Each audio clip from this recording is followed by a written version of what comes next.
공해상에서 북한 선박에 정유 제품을 넘겨준 홍콩 선박이 여수항에 입항했다. 우리 당국에 적발됐습니다. 유엔 안전보장이사회 대북제재는 북한 선박과 어떤 물품도 선박 간에 이전을 하지 못하도록 하고 있는 만큼 명백한 결의 위반입니다. 네, 취재기자 연결합니다. 김지선 기자. 네, 외교부에 나와 있습니다. 네, 북한에 언제 얼마나 되는 정유 제품을 넘겨준 거죠? 네, 문제의 홍콩 선박이 북한 선박과 접촉한 건 지난 10월 19일입니다. 정유 제품 약 600톤을 넘긴 것으로 당국은 파악하고 있습니다.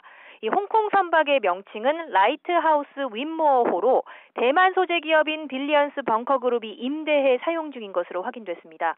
이 배는 지난 10월 11일 여수항에 들어와서 일본산 정유 제품 14,000여 톤을 싣고 나흘 뒤인 15일 대만을 목적지로 출항했습니다.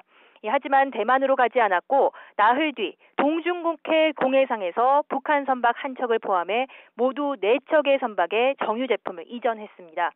이 정유 제품을 넘겨받은 북한 선박은 삼정 2호로 이 정부는 한미 정보 공유 등 다양한 경로를 통해 이 같은 사실을 확인했다고 밝혔습니다. 임무를 마친 라이트하우스 윈모어호는 지난달 24일 다시 여수항으로 들어왔고 정부는 선박을 억류했습니다.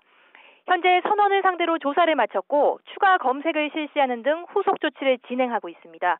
현재까지 조사한 바로는 이들은 빌리언스 벙커그룹의 지시를 받아 해당 선박에 정유 제품을 이전한 것으로 드러났습니다. 이들은 한때 북한 선박 삼정 2호와 접촉해 정유 제품을 이적한 사실을 시인했지만 지금은 진술을 번복하고 있는 것으로 전해졌습니다. 다만 선박이 추적 장치를 끌 경우 확인이 어려워서 정유 제품을 넘겨받은 북한 선박이 북한으로 들어갔는지는 확인되지 않고 있다고 외교부 당국자는 밝혔습니다.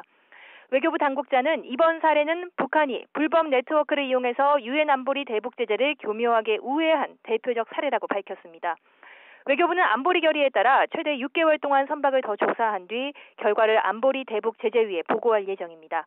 북한 선박으로의 물품 이적이 우리 당국에 적발된 건 이번이 처음입니다.